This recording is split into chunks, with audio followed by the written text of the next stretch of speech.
When Clay Dilham left the tent to get a sled load of firewood, he expected to be back in a half an hour, so he told Swanson, who was cooking the dinner.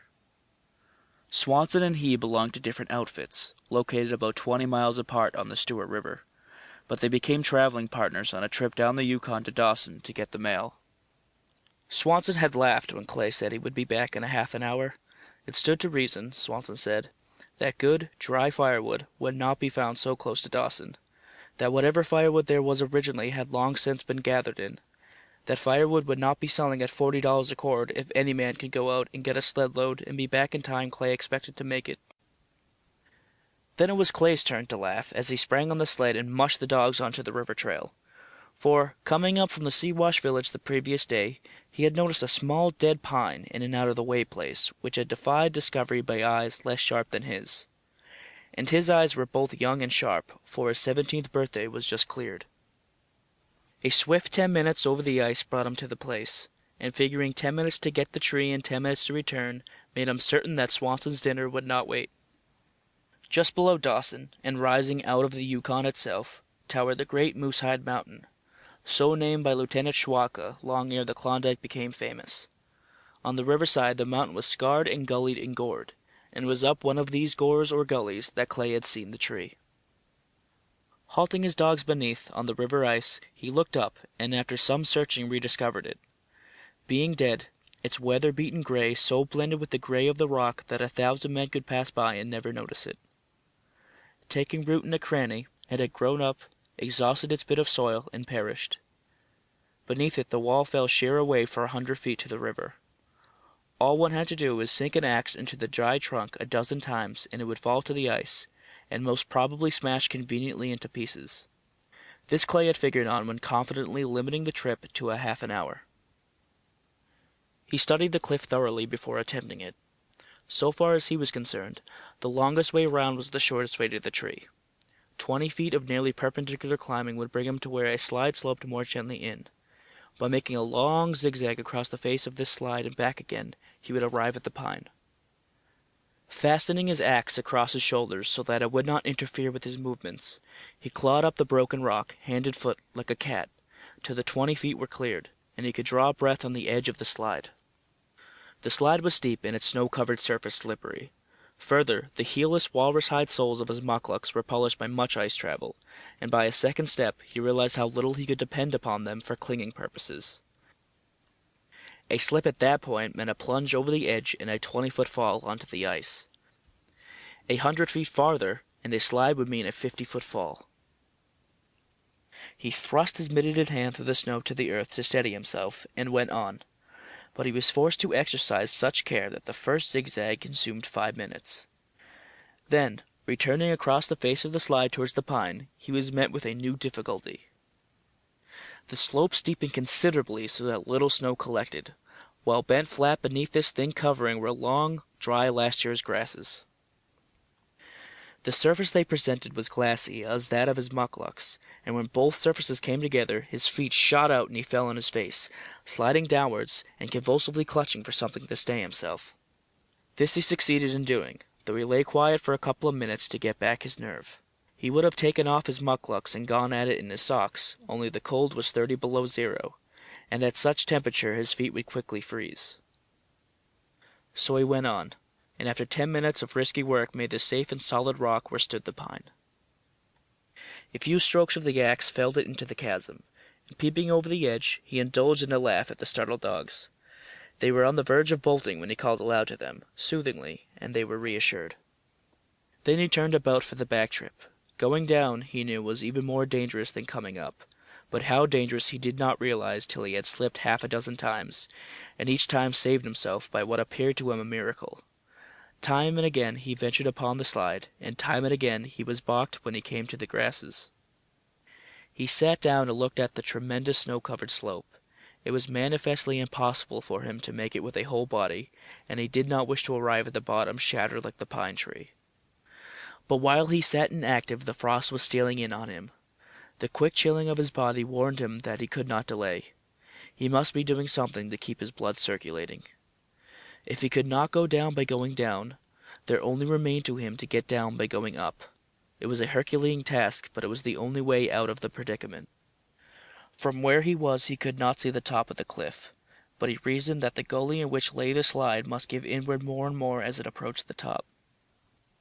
From what little he could see, the gully displayed this tendency, and he noticed also that the slide extended for many hundreds of feet upward, and that where it ended the rock was well broken up and favorable for climbing. Here and there, at several wide intervals, small masses of rocks projected through the snow of the slide itself, giving sufficient stability to the enterprise to encourage him.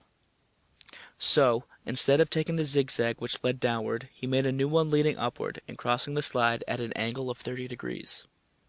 The grasses gave him much trouble, and made him long for soft tanned moose-hide moccasins, which would make his feet cling like a second pair of hands. He soon found that thrusting his mittened hand through the snow and clinging the grass roots was uncertain and unsafe. His mittens were too thick for him to be sure of his grip, so he took them off. But this brought with it new trouble. When he held on to a bunch of roots, the snow, coming in contact with his bare warm hand, was melted, so that his hands and his wristbands of his woolen shirt were dripping with water. This the frost was quick to attack, and his fingers were numbed and made worthless. Then he was forced to seek good footing where he could stand erect unsupported, to put on his mittens, and to thrash his hands against his sides until heat came back into them. This constant numbing of his fingers made his progress very slow, but the zigzag came to an end, finally, where the side of the slide was buttressed by perpendicular rock, and he turned back and upward again. As he climbed higher and higher, he found that the slide was wedge-shaped, its rocky buttresses pinching it away as it neared its upper end. Each step increased the depth which seemed to yawn for him. While beating his hands against his side, he turned to look down the long slippery slope, and figured, in case he slipped, he would be flying with the speed of an express train ere he took the final plunge into the icy bed of the Yukon. He passed the first outcropping rock, and the second, and at the end of an hour found himself above the third and fully 500 feet above the river. And here, with the end nearly 200 feet above him, the pitch of the slide was increasing.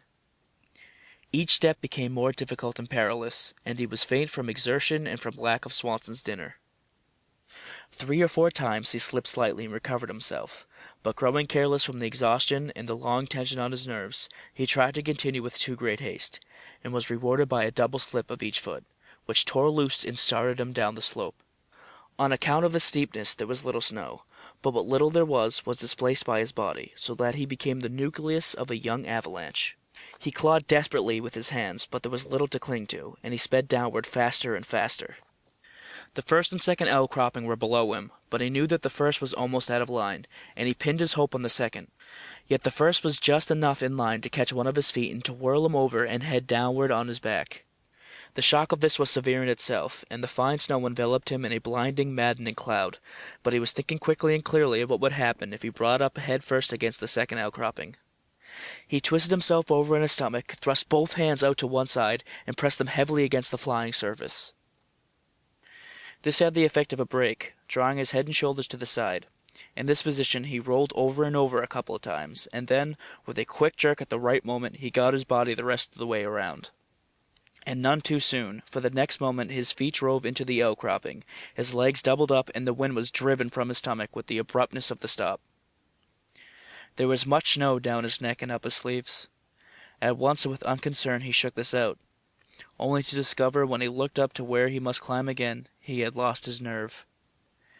He was shaking as if with a palsy, and sick and faint from frightful nausea. Fully 10 minutes passed by ere he could master these sensations and summon sufficient strength for the weary climb. His legs hurt him, and he was limping, and he was conscious of a sore place in his back, where he had fallen on the axe. In an hour he had regained the point of his tumble, and he was contemplating the slide, which so suddenly steepened. It was plain to him that he could not go up with hands and feet alone, and he was beginning to lose his nerve again when he remembered the axe. Reaching upward the distance of a step, he brushed away the snow, and in the frozen gravel and crumbled rock of the slide chopped a shallow resting place for his foot. Then he came up a step, reaching forward and repeating the maneuver, and so on step by step, foothold by foothold, A tiny speck of toiling life poised like a fly on the mighty face of Moosehide Mountain, he fought his way upward. Twilight was beginning to fall when he gained the head of the slide and drew himself into the rocky bottom of the gully. At this point the shoulder of the mountain began to bend back toward the crest, and in addition to being less steep, the rocks offered better handhold and foothold.